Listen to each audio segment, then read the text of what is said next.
You know, guys, like some of you were probably surprised to learn last week that I don't know the first thing about working on a car. I'm constantly surprised at how few people know how to clean their own cars properly. So today, for this two-part episode, we're at BBI Autosport, one of my favorite places. We've got these choices of all these beautiful cars here. They're all disgusting and they all need cleaning. But why should I be bothered to clean their cars when my car needs attention too? So we've got my car. I've got my 98 Corvette here. I love this car very, very much. I've gotten it dirty just so we can clean it here for you guys. And in this two-part episode, we're gonna show you how to properly clean your car from the wash all the way through to the detail. But before we start cleaning this car, I think we're gonna need some products. Ooh, absorber, synthetic chamois. I like that one better than the real leather. It's cheaper too. Oh, wheel cleaner, definitely need some wheel cleaner. So I'm gonna take my wheels off and clean them. Clay bar kit, part of the 1, 2, 3 detail. Your clay bar, polish, and wax. That's definitely a must. Some applicator pads, get some extras, some white towels to dry off the wheels with. Oh, aerosol tire wet spray, that's my fave. Oh, Black Magic Bullet. That's gonna be to clean the exhaust. It's nice shape for buffing out the inside of my chrome exhaust. And protectant for the interior, which is a lovely shade of plastic. That should do it. All right, let's get to work.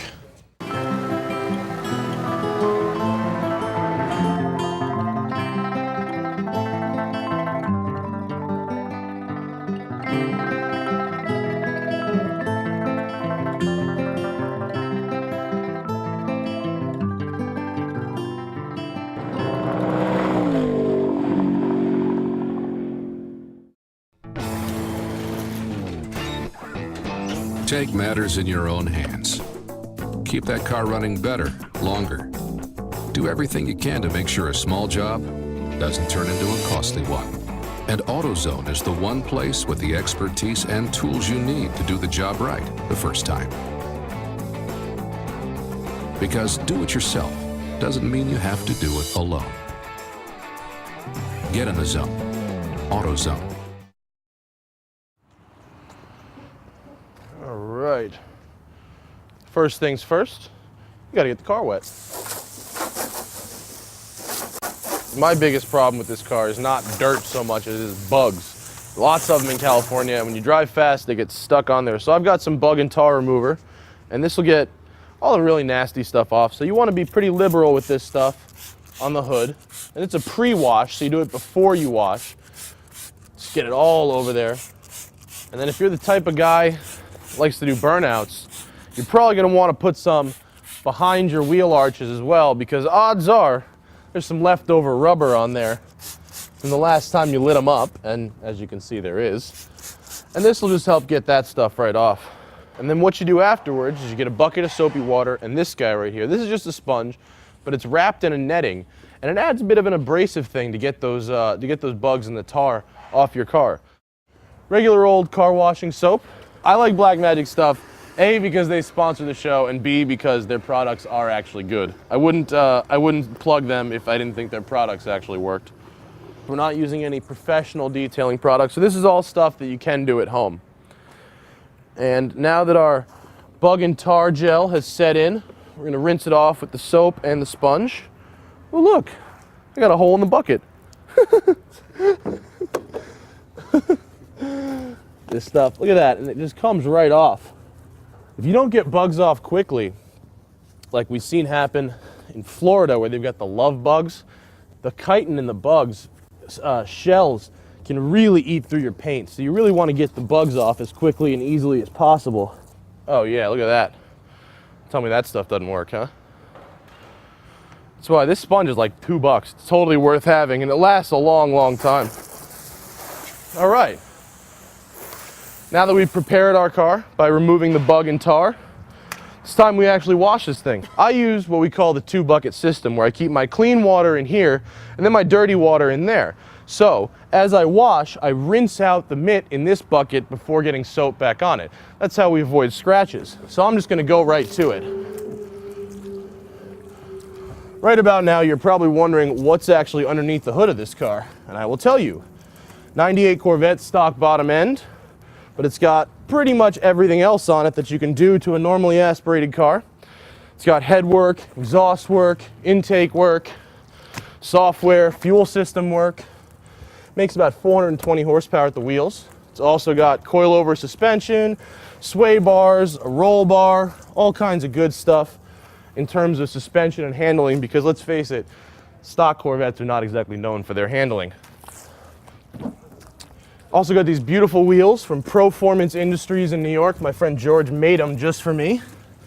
Only set in the world, gotta love it. Another important thing to note when you're washing your car, people always make this mistake of putting the mitt on the ground. You don't even know what's on the ground. There's rocks, there's sticks, there's dirt. Every time you put your mitt on the ground, you just pick all that stuff right up. So I'm really emphasizing the 2-bucket system to clean your car. Keep it nice without ruining your paint in the process. That's how I keep the original, extremely high quality GM paint on this car. When you're doing your really dirty parts, like your exhaust tips and your wheels, oftentimes soap isn't enough, and you really don't want to use your normal mitt because it'll just ruin the mitt. So I've got a second mitt, and I'm actually using some of this Blackmagic wheel cleaner, which is one of my favorite products they have. It's really meant for aluminum wheels, but it works equally well on stainless steel exhausts. My car makes more black stuff than most people's cars. I don't have what you call catalytic converters. Wheel cleaner at work. Then we just hose that right off. Now that our car is washed off but wet, we're gonna use my favorite tool, the clay bar. Stuff looks like silly putty. And what this does is it removes all the imperfections from your paint. All the stuff you can't see and that you can't wash off, but that you can feel.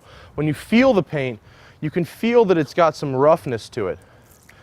And then when we use the clay bar, we're going to take all that away.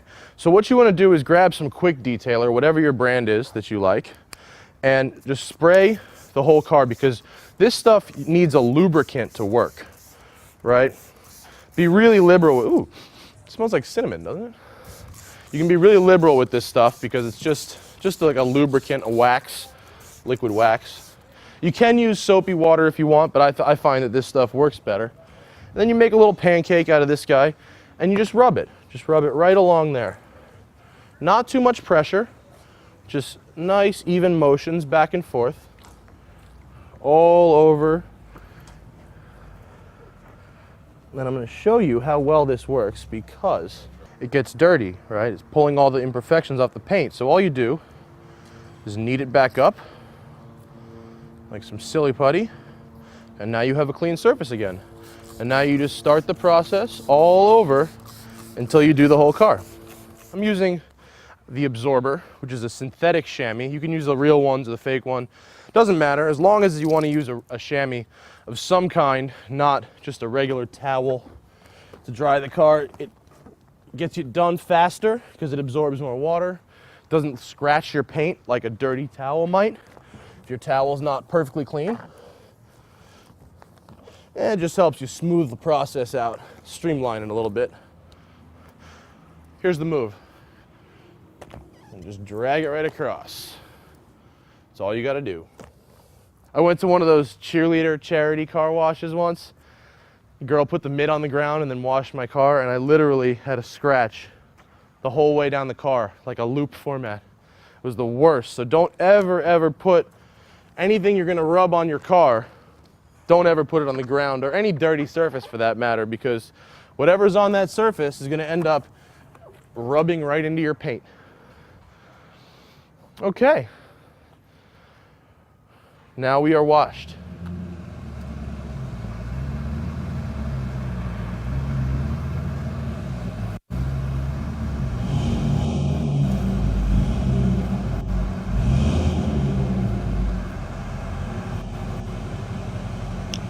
We're going to finish our wash by doing the glass and then vacuuming the car. Honestly, if I need to tell you how to use one of these devices, you have a much bigger problem than I can help you with. But we're getting it done.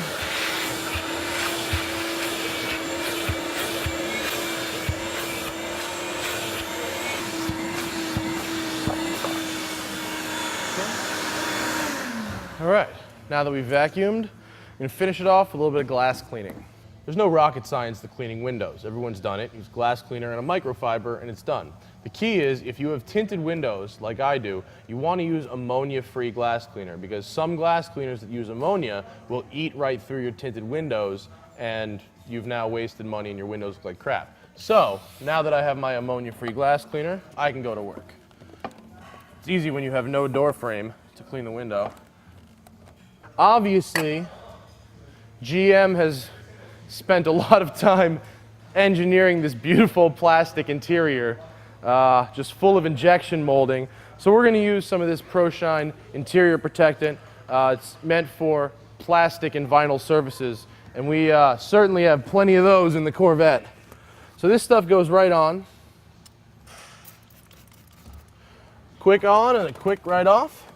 Just gets your dust off. I don't like, some like car washes and detail shops will use Armor All or something else that's like real shiny. I can't stand that. The car didn't come shiny. I certainly don't want it to look shiny. And when this stuff dries, it'll dry in the perfect stock finish without that greasiness that most of us who are into cars can't stand. Well, thanks for joining us on part 1 of our car care special. Part 2, we're going to take it a step further with polishing compound, wax, cleaning the inside of our wheels, and getting the pit marks out of our windows. I'm Matt Farah. You've been watching The Smoking Tire. Join us next week.